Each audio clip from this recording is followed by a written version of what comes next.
Hello दोस्तों, आप सभी का स्वागत है आपके अपने यूट्यूब चैनल KP24 स्टडी पर एक बार फिर से।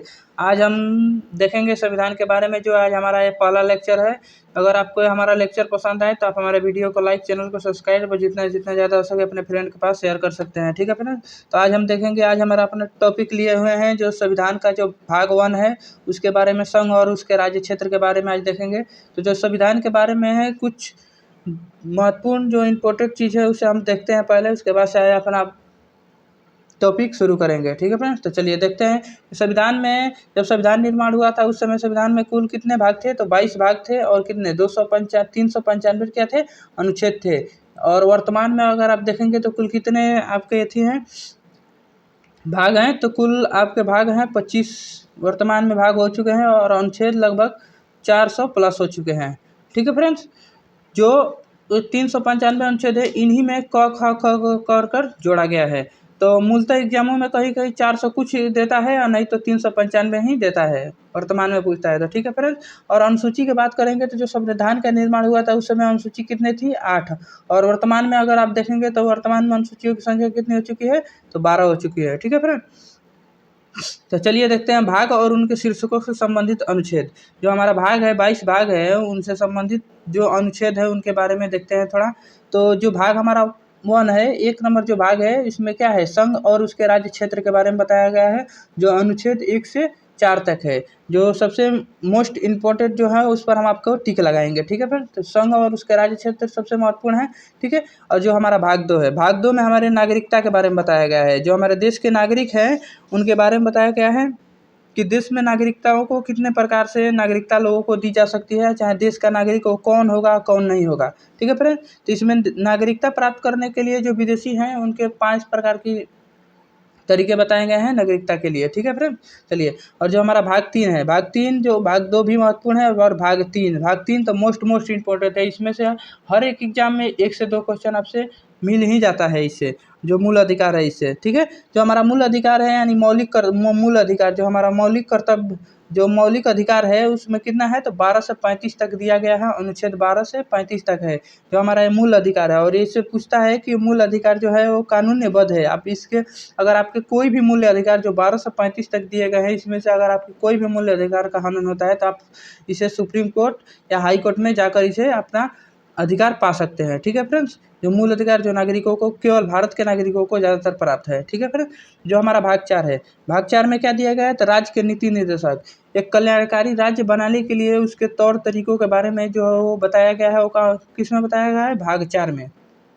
कितने से कितने अनुच्छेद में? तो अनुच्छेद 36 से 51 तक के अनुच्छेद में बताया गया है। ठीक है, इन सभी जो भाग हैं इन्हें हम वीडियो के पार्ट बाई पार्ट में डिटेल में पढ़ेंगे। ठीक है फिर, तो फिलहाल इतना जान लीजिए कि किस भाग में क्या है और कितने से कितने ले अनुच्छेद है। ठीक है फिर, तो कितना 35 से 36 से 51 है। शॉर्ट वीडियो में आपको बेस्ट कंटेंट देने की कोशिश करेंगे, जो कम से कम वीडियो में आपको एग्जाम के लिए जितने भी महत्वपूर्ण जो चीज़ें होंगी वो आपको हम प्रोवाइड कराएंगे। ठीक है फ्रेंड्स, चलिए। तो भाग 4 भी आपके लिए महत्वपूर्ण है। भाग 4, भाग 5 जो संघ है, संघ यानी केंद्र। इसमें संघ के मतलब क्या है? केंद्र।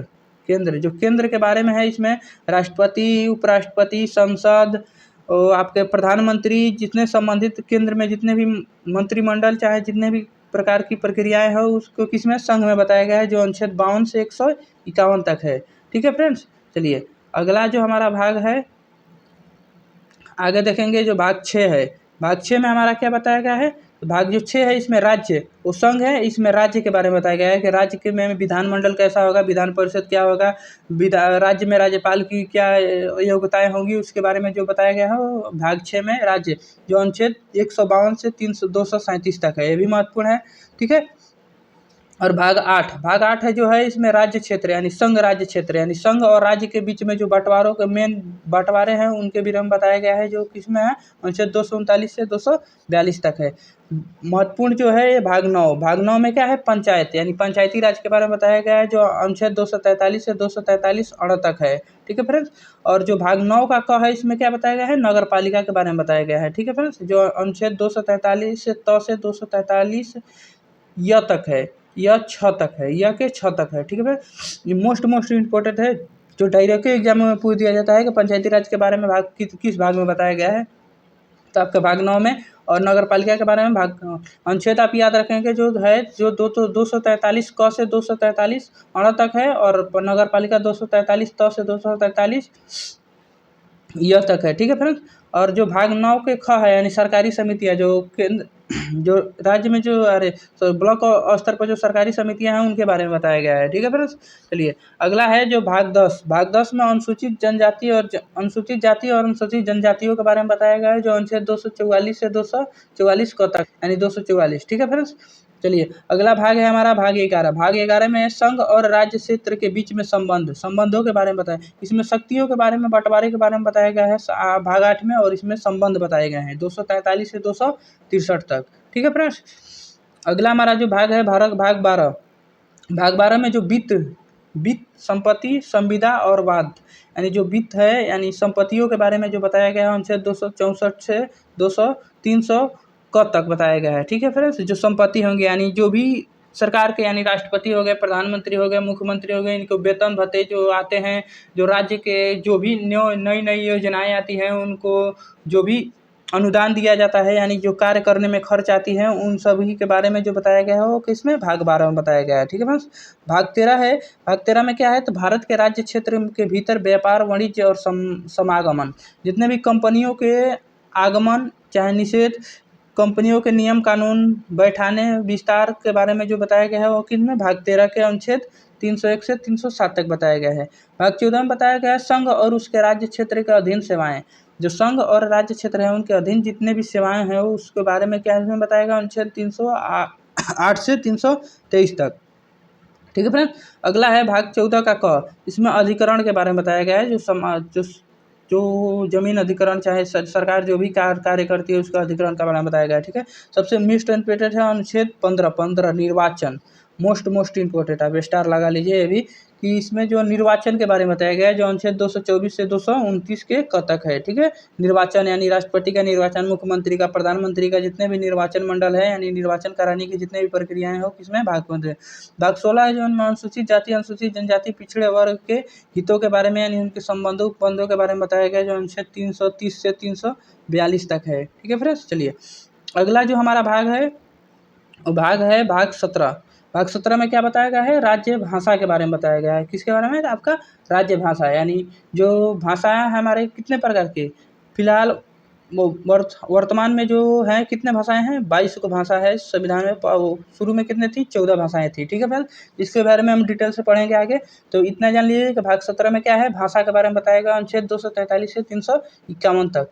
और मोस्ट इम्पोर्टेंट अनुच्छेद भाग 18 जिसमें आपात संबंधित प्रावधान बताए हैं, जो अनुच्छेद 352 से 360 तक है अनुच्छेद। ये भी हम इसको डिटेल में पढ़ेंगे आगे चलकर। ठीक है फ्रेंड्स। अगला है भाग 19। भाग 19 में प्रकीर्णन, जो अनुच्छेद 361 से 367 तक बताया गया है। अगला भाग है भाग 20 में संविधान संशोधन। ये भी मोस्ट इम्पोर्टेंट है, जो है क्या आपका संविधान संशोधन। ठीक है फ्रेंड्स। संविधान संशोधन जो है आपका ये आपका किसमें है, भाग 20 में। ये भी मोस्ट इम्पोर्टेंट है। ठीक है फ्रेंड्स। और आपका जो भाग 18 है ये भी मोस्ट इम्पोर्टेंट है। भाग जो 20 है इसमें संविधान संशोधन बताया गया है, जो अनुच्छेद 368 महत्वपूर्ण होने वाली है, अनुच्छेद 368 याद रखेंगे। ठीक है। चलिए अनुच्छेद 21 में है अस्थायी संक्रमणकालीन और विशेष उपबंध, और अनुच्छेद 22 में संक्षिप्त नाम प्रारंभ हिंदी के प्रथिकृत पाठ और निर्गान, जो अनुच्छेद 293 से 395 तक हैं। ठीक है फ्रेंड। चलिए ये तो हमारे भाग थे, भाग के बारे में जान लें। और चलते हैं आज हम डिटेल में पढ़ेंगे भाग 1 यानी जो हमारा संघ है और उसके राज्य क्षेत्र के बारे में जो जानेंगे, जो अनुच्छेद 1 से 4 तक है दिया गया है। ठीक है फ्रेंड। तो चलिए शुरू करते हैं आज का हमारा जो भाग 1 है। जो हमारा लेक्चर नंबर 1 का पहला चैप्टर क्या है, भाग 1 संघ और उसके राज्य क्षेत्रों के बारे में आज हम देखेंगे। तो संघ और उसके राज्य क्षेत्र के बारे में आज हम देखेंगे। तो हमारा पहला अनुच्छेद जो अनुच्छेद 1 है, अनुच्छेद 1 क्या कहता है, अनुच्छेद 1 कहता है कि संघ का नाम और राज्य क्षेत्र, यानी संघ का नाम और राज्य क्षेत्र। ठीक है फिर इसके बारे में आपको देखेंगे। तो भारत जो है, भारत क्या है, राज्यों का संघ है। संघ माने यानी क्या, संघ माने यूनियन है जो कभी टूट नहीं सकता। ठीक है। फेडरेशन, देखिए संघ का कई प्रकार के मीनिंग है, जैसे यूनियन होता है, फेडरेशन होता है। तो जो इंडिया है वो राज्यों का संघ यानी यूनियन है, और जो फेडरेशन वो है जिसके हर राज्य की अलग अलग अपनी नियम कानूनें होती है। मगर इंडिया क्या कर देखेंगे, भारत की सभी राज्य का एक ही नियम कानून है, यानी सभी जो हैं सभी राज्य जो हैं केंद्र के अधीन है। अगर अमेरिका देखेंगे तो अमेरिका क्या है, एक फेडरेशन है। फेडरेशन मतलब वो उसका राज्यों का नियम कानून अलग होगा और केंद्र का नियम कानून अलग होता है वहाँ पे, ठीक है। हर राज्य का वहाँ पर अपना भाषा है, अपना झंडा है, अलग अलग अपना नियम कानून है, हर राज्य का वहाँ अलग है। तो फेडरेशन है, राज्यों का फेडरेशन, यानी हाँ वो भी संघ है मगर वो फेडरेशन है, ठीक है। वो टूट सकता है, मगर इंडिया जो है राष्ट्रीय का यूनियन यानी संघ है, कभी टूट नहीं सकता है, ठीक है। वर्तमान में अगर आप देखेंगे तो भारत में इसमें राज्य कभी भी टूट कर अलग नहीं हो सकते। जो यूनियन होता है इसमें राज्य कभी टूट कर अलग नहीं हो सकते, ठीक है फ्रेंड्स। तो अनुच्छेद एक कहता है कि जो भारत है वो क्या है, राज्यों का संघ है, ठीक है फ्रेंड्स। संघ यानी यूनियन है, ठीक है। इसमें वर्तमान में आप देखेंगे तो कितने हैं, 28 राज्य हैं और 8 केंद्र शासित प्रदेश हैं, ठीक है फ्रेंड्स, ठीक है। चलिए, जब इसका गठन हुआ था तो कितने थे, 4 प्रांत बनाए गए थे, ठीक है। उसके बाद से 14 राज्य बने थे और 7 केंद्र शासित प्रदेश बने थे, ठीक है फ्रेंड्स, 6 के हिसाब से, ठीक है। चलिए अगला हम देखते हैं। अगला हमारा जो अनुच्छेद है, अनुच्छेद जो हमारा 2 है, ठीक है फ्रेंड्स। अनुच्छेद 2 है। अनुच्छेद 2 क्या कहता है, तो अनुच्छेद 2 कहता है नए राज्यों के प्रवेश और स्थापना, यानी जो नए राज्य हैं उनके प्रवेश और स्थापना के बारे में बताता है। तो इसके बारे में देखें तो संसद को अधिकार है कि अगर कोई बाहरी देश या किसी देश का कोई टुकड़ा जो भारत में मिलना चाहता है उसे मिला सकता है, ठीक है फ्रेंड्स। तो अनुच्छेद 2 का यही मतलब होता है कि अगर भारत किसी देश पर आक्रमण करता है तो उसे किस अनुच्छेद के तहत भारत में मिलाएगा, तो आपका अनुच्छेद 2 के तहत। चाहे कोई भी देश है, जैसे कोई देश पर दूसरा कोई देश आक्रमण कर दिया है, जैसे भारत का पड़ोसी कोई भी देश है उस पर कोई दूसरा देश आक्रमण कर दिया, वो देश उस देश में नहीं मिलकर भारत में मिलना चाहता है, तो उस तरीकों के बारे में यानी उस नियम कानून के बारे में किस में बताया गया, अनुच्छेद 2 में बताया गया है। तो अनुच्छेद 2 से आप याद रखेंगे कि बाहरी देश यानी भारत अगर किसी देश पर आक्रमण करता है तो उसे अपने देश में मिलाने, चाहे जो बाहरी देश है वो स्वेच्छा से भारत में मिलना चाहते हैं, उस प्रकार की प्रक्रियाओं के बारे में अनुच्छेद 2 में बताया गया है, ठीक है। यानी नए राज्य के और प्रवेश की स्थापना आप समझ चुके हैं। जैसे उदाहरण में आप देख लीजिए, जैसे सिक्किम जो था वो आपका 1974 यानी 74 से पहले वो क्या था, एक स्वतंत्र देश हुआ करता था सिक्किम, ठीक है। जिसपे चीन ने जब आक्रमण किया तिब्बत पर जब वो अपने कब्जे में किया तो उस समय सिक्किम को भी वो अपने कब्जे में लेना चाहता था, मगर जो आपका सिक्किम था वो चीन के साथ नहीं जाना चाहता था, ठीक है। इसीलिए वो आपका क्या हुआ, भारत में मिलने के लिए अर्जी दिया कि हम भारत में स्वेच्छा से मिलना चाहते हैं, ठीक है। तो भारत में इसे मिलाने के लिए क्या किया गया, उस समय आपका क्या किया गया, तो आपका 35वां संविधान संशोधन किया गया, ठीक है। और इसे क्या किया गया, इसे 35वां संविधान संशोधन 1974 द्वारा इसे अनुच्छेद 2 के ए के तहत, 2 के आप याद रखिएगा, जो 35वां संविधान संशोधन है 2 के ए के तहत जोड़कर इसे सह राज्य, यानी उस समय इसे मिलाने के लिए वो सिक्किम ये कह रहा था। आपको सिक्किम के बारे में कुछ बता देते हैं थोड़ा सा। सिक्किम उस समय कह रहा था कि हम भारत आपके साथ जुड़ेंगे, मगर हम जब चाहें तब अलग हो सकते हैं भविष्य में, ऐसे उसका नियम था, ठीक है। तो भारत को उस समय क्या किया गया था, उसे यह नहीं पता था कि भारत में एक बार मिल जाने के बाद यानी भारत जो है यूनियन है, यानी संघ है, यूनियन यानी कभी टूट नहीं सकता। तो इसमें एक बार मिलने के बाद कोई भी देश राज्य अलग नहीं हो सकता। तो इसीलिए भारत में इसे क्या किया गया है, कहा गया कि ठीक है आपको हम सह राज्य की दर्जा देते हैं, ठीक है। तो इसे 35वां संविधान संशोधन 1974 द्वारा इसे अनुच्छेद 2 ए के तहत जोड़कर इसे सह राज्य की दर्जा दिया गया, ठीक है। और उसके बाद से अगला जस्ट उसी साल आपका 36वां संविधान संशोधन किया गया, ठीक है। और 36वां संशोधन कर 6 मई 1974 को समाप्त कर दिया गया और 22 राज्य का यानी सह राज्य का इसका दर्जा समाप्त कर इसे पूर्ण राज्य बना लिया गया, ठीक है। सिक्किम क्या कर दिया गया, पूर्ण राज्य बना लिया गया और इसे भारत का 22वां राज्य बनाया गया, ठीक है। तो ये आपको एग्जाम में पूछा जाए कि भारत का 22वां राज्य कौन बना था, तो आपका कौन बना था, तो सिक्किम बना था, ठीक है।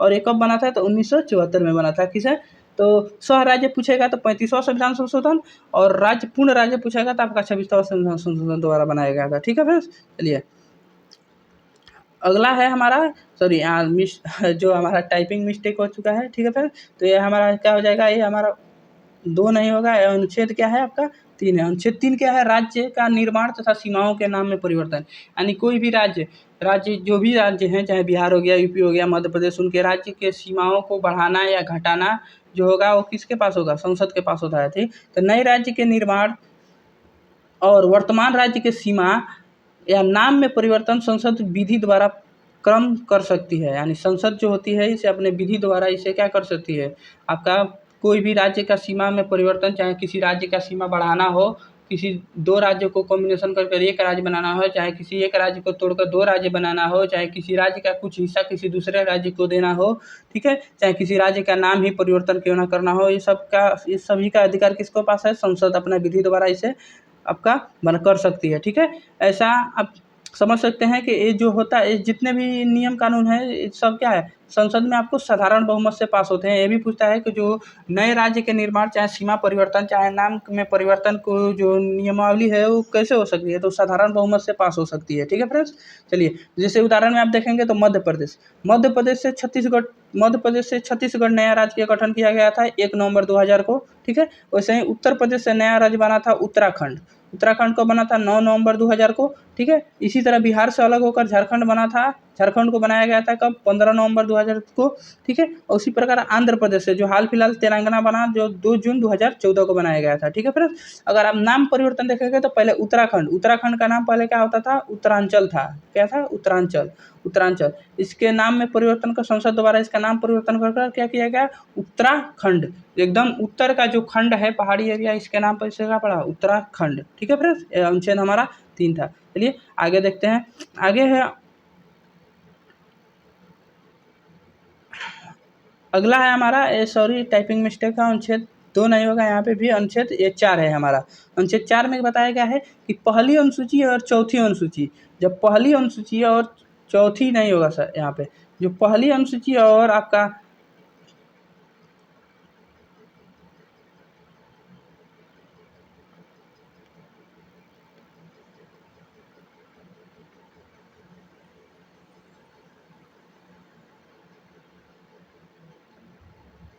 गया था, जो क्या है आपका अनुच्छेद 4 में क्या कहा गया है, अनुच्छेद 4 में कहा गया है जो पहली अनुसूची और चौथी अनुसूची है, यानी चौथी अनुसूची में क्या बताया गया है, राज्य के नीति निर्देशक तत्वों के बारे में बताया गया है, और पहली अनुसूची में राज्य और उसके संघ राज्य क्षेत्रों के बारे में बताया। जब पहली अनुसूची और चौथी अनुसूची के संशोधन तथा 2 और 3 के अधीन बनाई गई विधि, यानी अनुच्छेद 2 और 3 के अधीन जो बनाई गई विधियां हैं, अनुच्छेद होंगे जो अनुच्छेद 2 और 3 के अधीन बनाई गई विधियां, इसके बारे में बताया गया है।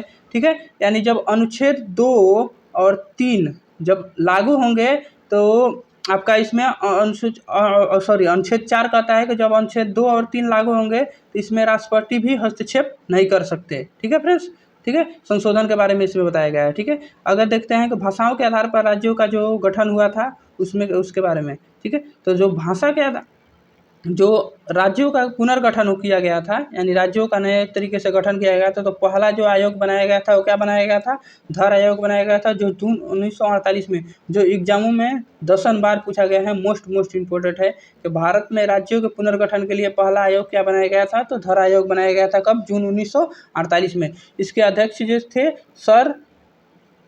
सर के यश के धर थे। ठीक है, ये क्या थे, एक न्यायाधीश थे, उच्चतम न्यायालय यानी सुप्रीम कोर्ट के न्यायाधीश थे। इनके नाम पर ही धर आयोग का गठन किया गया था।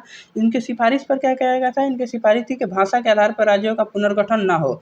इनके ये आयोग बनाया गया था कि आप देखिए, जैसे उस समय बहुत मांग हो रही थी कि जो भी राज्य हैं उनके भाषाओं के आधार पर गठन किया जाए। जैसे साउथ वाले अपने भाषा के आधार पर मांग रहे थे, पंजाब में उधर अलग भाषा पंजाबी की थी, बिहार में यूपी बिहार हिंदी के लिए जाना जाता था, उधर पश्चिम बंगाल बंगाली के लिए। ठीक है, तो इसके लिए जो उस समय देश में बहुत उथल पथल हुआ था, इसीलिए आपको एक आयोग बनाया गया था कि क्या देश को भाषा के आधार पर गठित राज्यों का गठन करना सही होगा या नहीं। इसके लिए आपको यश के धर समिति बनाया गया है, जिन्होंने पूरी तरह नकार दिया कि भाषाओं के आधार पर राज्यों का पुनर्गठन नहीं होना चाहिए। ठीक है, इन्होंने जून 1948 में इसे बनाया गया और इन्होंने दिसंबर 1948 में अपना रिपोर्ट दिया। ठीक है, कब दिया, 1948 में अपना क्या दिया था, रिपोर्ट दिया था। इन्होंने आर्थिक व्यवस्था और भौगोलिक व्यवस्था पर राज्यों का गठन किया। आर्थिक और उनके भौगोलिक आधारों पर इन्होंने क्या किया था, राज्यों का गठन किया था। ठीक है फ्रेंड्स, चलिए अगला जो समिति बना था वो जेवीपी यानी जेवीपी समिति बनाया गया था कब, 1948 में। जे का मतलब होता है जवाहरलाल नेहरू, वल्लभ भाई पटेल और पटाभी सीतारमैया की अध्यक्षता में बनाया गया था जेवीपी समिति, जिसका रिपोर्ट अप्रैल 1947 में दिया गया। ठीक है, सर एस के धर वाली रिपोर्ट। ठीक है, इन्होंने भी क्या किया था, राज्यों के पुनर्गठन के जो राज्यों में भाषाओं के आधार पर जो गठित करने की जो मांग थी उसे खारिज कर दिया। और इन्होंने भी कहा कि राज्यों का गठन उनके भाषाओं के आधार पर नहीं होगा। ठीक है, फिर जब चलिए, और भाषा के आधार पर पहला राज्य कौन बना था? तो आपका भाषा के आधार पर पहला राज्य बना था आपका आंध्र प्रदेश। जब 1 अक्टूबर को बना था 1953 को। ठीक है, और 1 नवंबर 1956 को पूर्ण गठन हुआ इसका। भाषा के आधार पर पहला राज्य कौन बनाया गया था? आंध्र प्रदेश। किसके आधार पर? तेलुगु। ठीक है, तेलुगु भाषा के आधार पर बनाया गया था। ठीक है, चलिए अगला हमारा है कि मांग क्या थी? मांग की जो थी वो किसने मांग किया था? जो पोटली श्री रामालू थे, इन्होंने क्या किया था? भाषा के आधार पर जो आंध्र प्रदेश था उसे तमिल भाषा के आधार पर गठित करने के लिए इन्होंने भूख हड़ताल पर बैठ के, और 56 दिन की भूख हड़ताल के बाद इनकी क्या हो गई थी? मृत्यु हो गई 15 दिसंबर 1952 को। और इसके चलते क्या हुआ कि पूरे आपके उधर आंध्र प्रदेश में क्या हो गया? लोगों ने दंगे फसाद होना चालू कर दिए, लोगों ने मांग उठा दी सरकार के खिलाफ। तो सरकार को मजबूरन होकर उन्हें क्या किया गया कि आपको आंध्र प्रदेश का गठन भाषा के आधार पर पहली बार किया गया। ठीक है, और उसके बाद से फिर एक नया राज्य पुनर्गठन आयोग का निर्माण किया गया, जिसका अध्यक्षता क्या थे? डॉक्टर फजल अली को बनाया गया, जो सुप्रीम कोर्ट के क्या थे? न्यायाधीश थे। ठीक है, इनका यह ठीक है, ये कब गठन किया गया था? तो 1953 में इसका गठन किया गया। इसका अध्यक्ष डॉक्टर फजल अली हुए और गठन 1953 में। इसने रिपोर्ट अपना कब सौंपा? इन्होंने अपना रिपोर्ट 1955 को सौंपा। और 16 राज्य और 3 केंद्र शासित प्रदेशों का गठन प्रदेश, जिसमें से उन्होंने 16 राज्य और 3 केंद्र शासित प्रदेश बताए, जिसमें से कितने?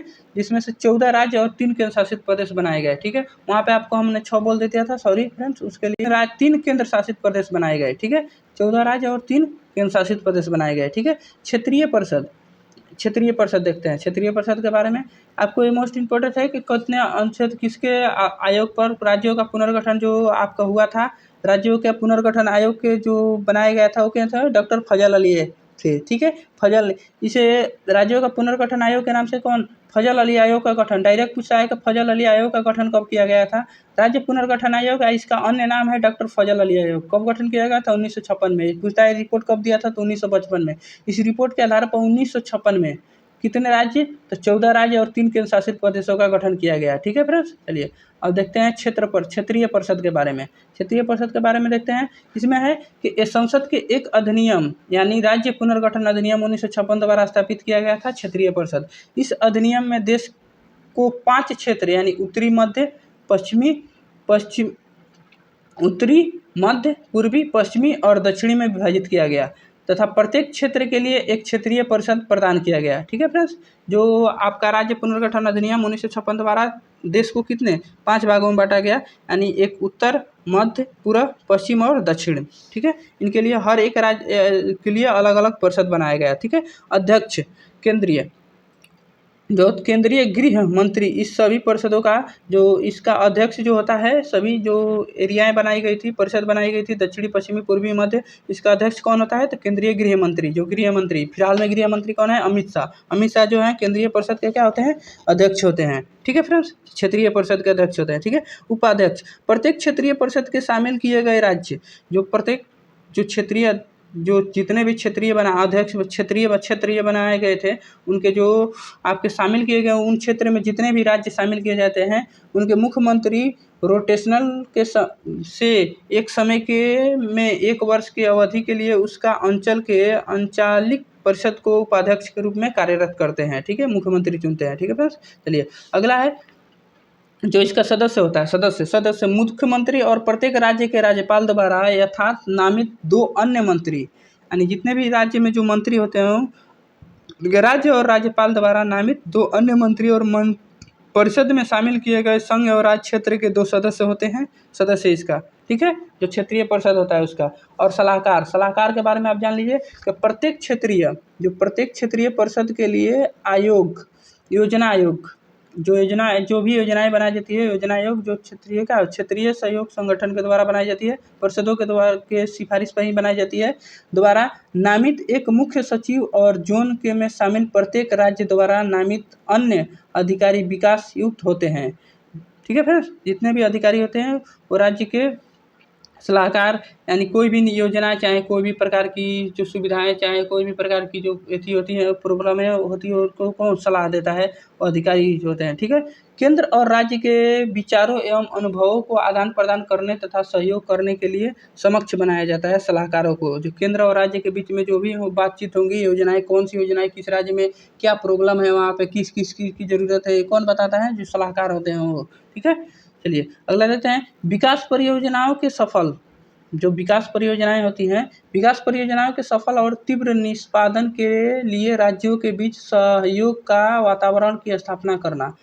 ठीक है फ्रेंड्स, राज्यों के किसी भी राज्य के विकास परियोजनाओं में सहयोग के वातावरण की स्थापना करना जो होता है, विकास परिषद का क्या होता है? हाथ होता है, योगदान होता है। ठीक है। अब देखते हैं कि जो क्षेत्रीय परिषद जो 5 बनाए गए थे, उनमें कौन कौन से राज्य किस क्षेत्र में शामिल किए गए थे। ठीक है। फिर चलिए, आपको पहला जो है उत्तरीय क्षेत्रीय परिषद, जो उत्तर यानी उत्तर जो नॉर्थ, उत्तर में जो है उत्तरीय क्षेत्रीय परिषद, इसमें कौन कौन से राज्य शामिल किए गए थे? तो हरियाणा था, हिमाचल प्रदेश, पंजाब, राजस्थान और राष्ट्रीय राजधानी क्षेत्र दिल्ली, संघ राज्य क्षेत्र चंडीगढ़ और जम्मू कश्मीर और लद्दाख को शामिल किया गया। ठीक है। इसमें फिलहाल वर्तमान में बताते हैं कौन कौन से राज्य हैं। पूछ देता है एग्जाम में, उत्तरीय क्षेत्रीय परिषद में कौन कौन से राज्य शामिल है? तो आपका हरियाणा, हिमाचल प्रदेश, पंजाब और राजस्थान। और 2 केंद्र शासित प्रदेश हैं, 3 केंद्र शासित प्रदेश हैं, दिल्ली, चंडीगढ़, सॉरी 4 हैं। ठीक है। दिल्ली, चंडीगढ़, जम्मू कश्मीर और लद्दाख। जम्मू कश्मीर और लद्दाख भी केंद्र शासित प्रदेश फिलहाल बन चुके हैं। तो कितने हैं? 4 गो केंद्र शासित प्रदेश शामिल हैं उत्तरीय क्षेत्रीय परिषद में। मध्य क्षेत्रीय परिषद में आप देखेंगे तो छत्तीसगढ़ है, उत्तराखंड है, उत्तर प्रदेश है और मध्य प्रदेश है। ठीक है। इसमें मेन जो आता है आपका मध्य प्रदेश आता है। उत्तर प्रदेश का कुछ हिस्सा जो है उत्तर मध्य क्षेत्र में आते हैं और कुछ हिस्सा पूर्वोत्तर क्षेत्रों में आते हैं। ठीक है फ्रेंड्स। जैसे आपको इधर देखेंगे लखनऊ से यानी राजधानी से इधर गोरखपुर, जो बस्ती हो गई, ये बनारस हो गई, जो क्या आते हैं, ये सब पूर्वोत्तर क्षेत्र में आते हैं। ठीक है फ्रेंड्स। चलिए अगला है हमारा पूर्वी क्षेत्र। पूर्वी क्षेत्र में कौन कौन से राज्य हैं? तो बिहार है, झारखंड है, उड़ीसा है और पश्चिम बंगाल और यूपी का कुछ हिस्सा। ठीक है। पूर्वी क्षेत्र में रखा गया है। अगर आप पश्चिमी क्षेत्र में देखेंगे तो पश्चिमी क्षेत्र में है कौन सा है? गोवा है, गुजरात है, महाराष्ट्र है और संघ राज्य क्षेत्र दमन, दीव और नगर हवेली, जो अब एक हो चुके हैं। ठीक है फ्रेंड्स।